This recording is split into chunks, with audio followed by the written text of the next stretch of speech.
Hello everyone, Miss Carrie here from Miss Carrie's Creations. Today I'm going to show you how to create this whimsical pop-up card with a hidden sentiment. I have already gathered the supplies for this project. Using the Donut Fun Stamp of the Month from Not Too Shabby, I have stamped and cut out 2 of the donut images for this card. I'm using the plain round donut and the panda, but you can choose any of the images you wish. I also have a vertical A2 card base that I cut at 4 1/4 inches by 11 inches and folded it in half. I have an A2 front panel with a small notch at the top. I did use a circle die to cut this, but a circle punch would work too. From the pattern paper, I have cut a tag that measures 3 1/4 inches by 4 3/4. For the front panel decorations, I have a pattern paper rectangle cut at 3 1/4 inches by 3 inches and a piece for the sentiment out of white cardstock. If needed, go ahead and pause the video so that you can cut out all the pieces that you need. We're going to start with the front panel and make the cuts needed for the pop-up mechanism.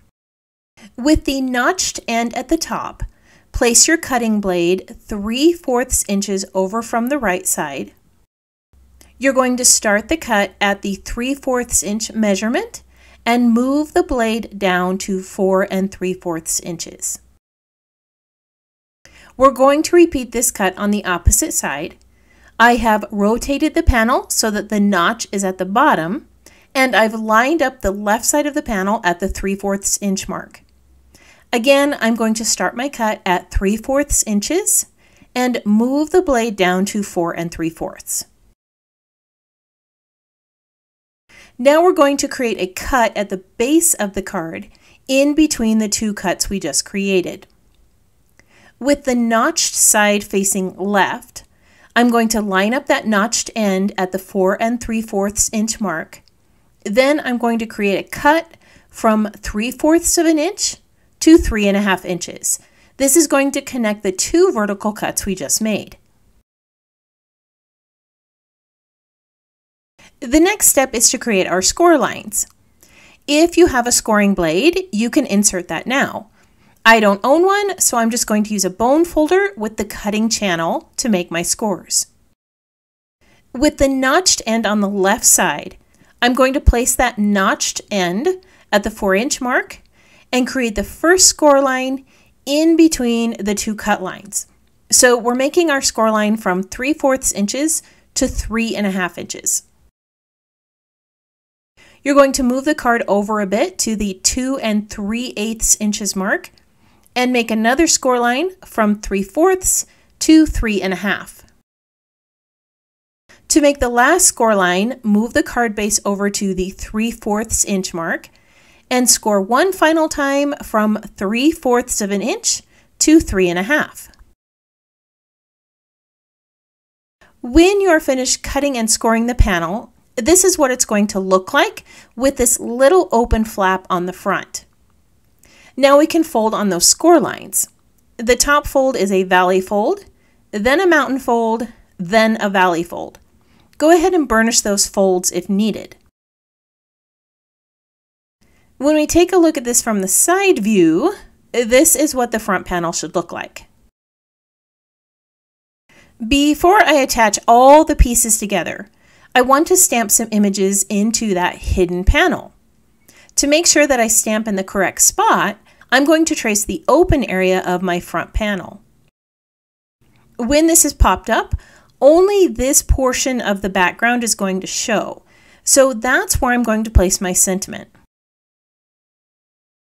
I have placed my card base onto a stamping platform so that I can stamp 2 images at once. The Donut Fun stamp has quite a few sentiments and donut images that you can use. I'm going to use the plain donut and the sentiment that says, "I hope this card makes you smile." Once I have these all lined up, I can just stamp those 2 images onto the front of the card base.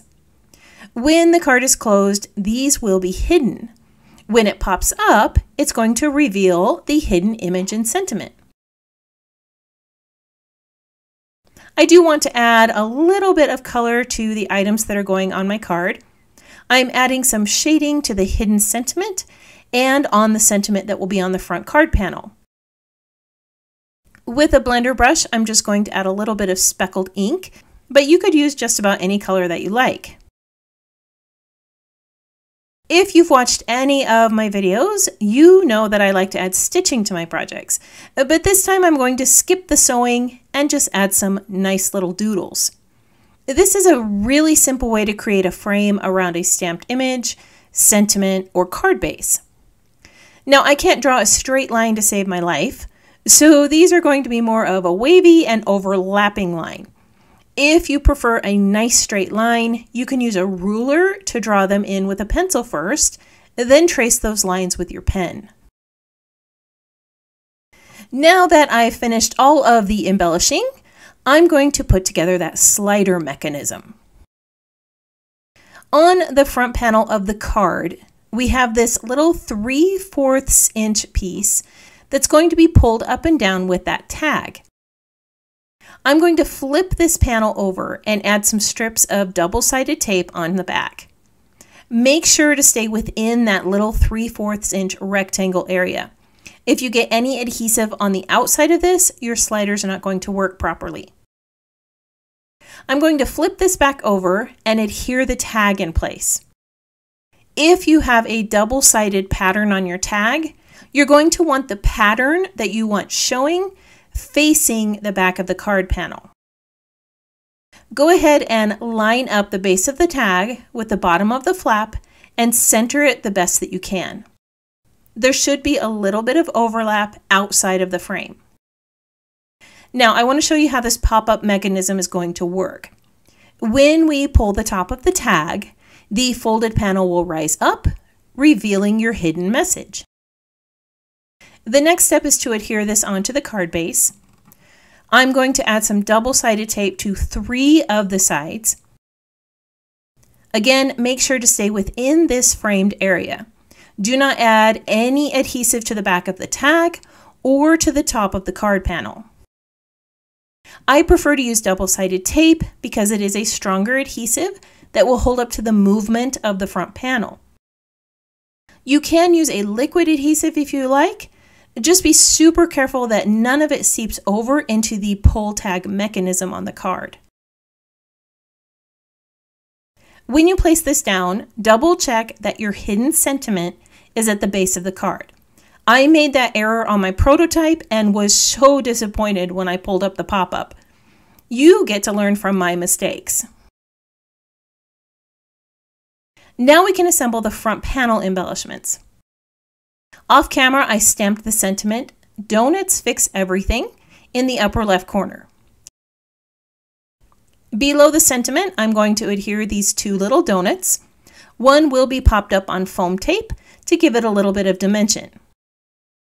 When you adhere this to the front panel, the adhesive will need to be placed in between these 2 score lines. If you add adhesive anywhere else, it will prevent the pop-up from popping up. As you lay this onto the card, line up the base of the sentiment block with that lower score line. It will overlap on either side a bit, so try to center it the best that you can. Once this is all assembled, we have our little pop-up card. You can add some ribbon or twine at the top and something on the inside of the card if you wish. I'm going to share a few still shots with you so that you can see how I finished this design. This hidden sentiment pop-up card is simply adorable with these bright plaid patterns and whimsical donut images. I love how bright and cheerful it is, and I can't wait to send it off to brighten someone's day. I hope that this project inspired you to try something new. I want to thank you for joining me for another card making project. If you have any questions about this project or the supplies listed below, feel free to leave me a comment. I hope that you have a wonderful week, and I can't wait to see what you create.